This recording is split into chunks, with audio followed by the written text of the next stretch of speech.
It's time to get real about how you feel. Today we're talking about anger.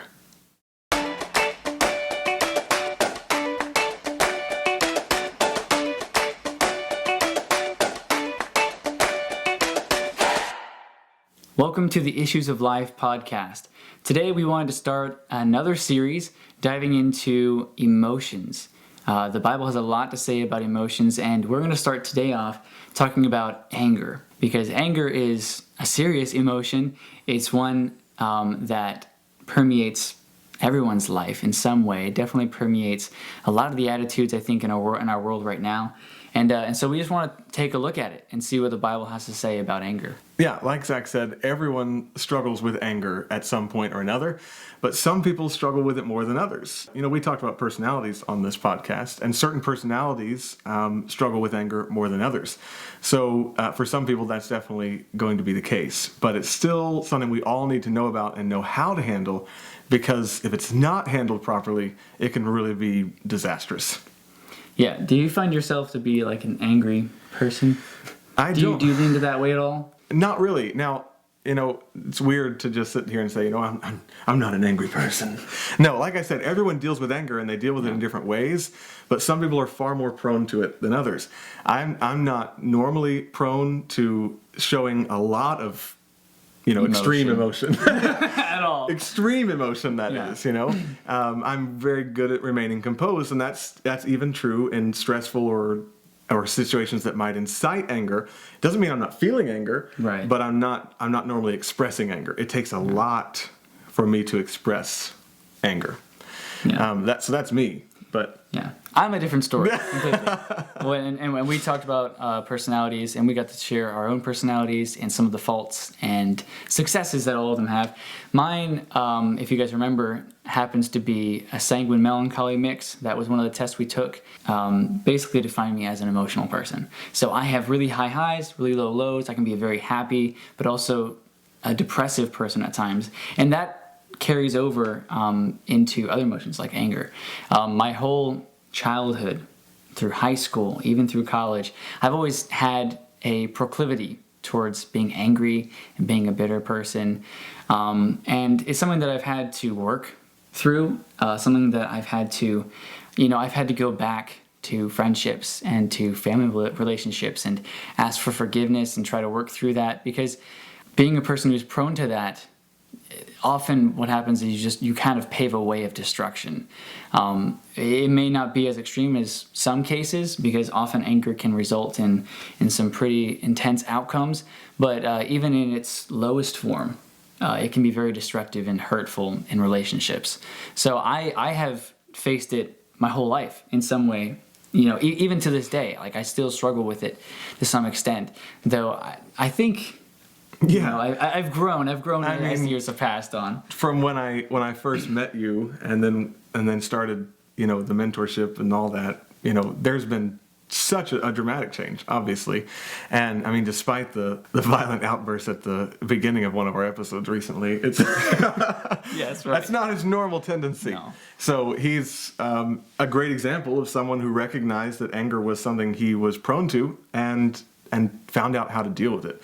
And that's really what we are talking about in these particular episodes, dealing with emotions and starting with anger, is how to deal with it and recognizing your proclivities in that area, and most importantly, finding out what the Bible has to say about it. So that's what we're going to do today. We're just going to lay out some basic definitions and really explain one concept in particular when it comes to anger that I think a lot of people are curious about, but maybe have never fully understood. But let's read a passage of scripture to get started, so we have an outline of where to go here. And I want to look at Ephesians chapter 4, a great chapter we have actually referenced before in this podcast, talking about resolutions, what to get rid of and what to put on. And here, speaking about anger in particular, here are these really famous verses that a lot of people struggle with. Verse 26, "Be ye angry, and sin not. Let not the sun go down upon your wrath, neither give place to the devil." And then he's going to list a few other things, but he comes back in verse 31 and says, "Let all bitterness and wrath and anger and clamor and evil speaking be put away from you with all malice." Now, a couple interesting things there. First of all, it's one of the strangest imperatives in the Bible to say, be ye angry. It really is in the form of a command. We are told to be angry, but it's connected to the next imperative, but don't sin. So there's a command to be angry, so we got to figure out what that means. But then in 31, it says to put all anger away from you. So here we are again faced with somewhat of a contradiction, what we call an apparent contradiction, because to us it seems to be a contradiction on the surface, but we know once we study a little bit deeper that won't be the case. But how do we deal with this? Obviously, the first thing to consider is that there are two different kinds of anger. And we've got to figure out which is which and how to tell the difference between them. And that's where a lot of people stumble. Yeah. And the two types of anger, which you've probably heard of before, would be normal anger that we see as sinful, but then also righteous anger. And we'll go over a few passages where we have characters who actually go through those two different kinds of anger in their life. But what I've found in my own life is as we start to study this and look at these two angers and how they differ, you're going to see a couple trends, and you may even recognize some of these things in your own life. And what we often can do is confuse one for the other. You may have an outburst, or you recognize one of those triggers where someone says something or something happens and you start to feel like you're getting angry, and you justify it in your mind. You say, it's okay for me to be angry. Mm-hmm. Like, I am in the right here. And often we can approach it that way without even thinking, okay, but what if I'm in the wrong? What if I'm not facing the righteous anger here? What if I'm actually being angry in a sinful way? Yeah. So I know in my own life, and I think a lot of us, sometimes you may recognize what we're talking about here in your own life, and you can think back, oh yeah, I'm totally justified in being angry right there. And that can be very dangerous. That's why we want to deal with this, because though there are two different kinds of anger, sometimes they look a lot alike. So we have to dive into it and look at it to find out, okay, am I truly honoring God, or am I just making an excuse for my actions? Yeah. So the real question now is, how can we tell them apart? Well, I can tell you right off the bat that righteous anger is the opposite of sinful anger. It's the opposite of the anger that is the result of our own flesh. James uses the phrase, the wrath of man, and we've talked about that before. He says, the wrath of man worketh not the righteousness of God. So obviously there's a kind of anger that is sinful, that's fleshly, and it doesn't do anyone any good. Yeah. So the wrath of man is sinful anger, and then righteous anger is totally different. They're going to be completely different in two ways, in their motivation and in their expression. That's going to distinguish them, the one from the other. So righteous anger is going to have a completely different motivation. It's going to be anger about things that anger God, angry about sin. A righteous indignation can only be righteous if it is in response to an injustice or a sin, primarily against God. Now, there's going to be sins against other people as well, which still fall into that category, but its primary motivation is that this is offensive to God, or this is an attack on God and God's character and God's commandments, and so we get riled up in response to that. So the motivation is really kind of the primary thing, whereas sinful anger's motivation is going to be, someone offended me. Yeah. Someone hurt my feelings. Someone violated my preferences. It's going to be pride. And again, the Bible tells us only by pride cometh contention. So that is the big difference. The motivation is, someone's offended me versus someone has offended God. So how many times in your life have you been angry? And if you think long and hard enough, it's because of something someone did to you that hurt your feelings, or that was, just not what you expected. Sometimes it's a really simple thing. Sometimes it's a stupid thing. Yeah. We had a specific idea, someone didn't do that, and that's offensive to us, and so we're angry at that person. That's not righteous anger. Mm-hmm. Righteous anger is motivated by something that's done against God. And that's a very important difference. So we could give you a list of things that God is angry with. Obviously, Yeah. there are abominations in the Bible. Those are things God hates. Yeah. But sins against God, blasphemy against God, got some people riled up in the Bible. Yeah. Idolatry got people to show righteous indignation. Mistreatment or injustice, towards helpless people or poor people. False teaching. Paul had some yeah. righteous indignation about things like that. So times. it's a different motivation entirely. And that's the first key difference between righteous anger and sinful anger. So the second difference is going to be the way it's expressed. So once you experience that, once you feel the way you feel, how do you then act? What do you do? What do you say? Where do you go? That's the expression of the emotion that you have. So righteous anger is going to express itself differently through your life, through your actions, the way you interact with the people that you might be angry with. And that's going to look completely different from the outside than sinful anger would be perceived, the way that it would be expressed out in the world. And that's where we can really dive into the Bible and see the characters that lived these situations out, that experienced anger in these different ways. Yeah, if you start thinking about just expressions of anger in the Bible, good or bad, some things are going to pop in your mind. Now, there's one major character we want to look at in a minute, but let me just throw out a few others. David. When David went to the battlefield to deliver the lunch to his brothers, he got accused of being there just because he wanted to see the battle. But he overheard what was being said, the blasphemy being spoken about God and God's people. And he said, what's going to be done to the man who kills this Philistine? Something has to be done. Is there not a cause?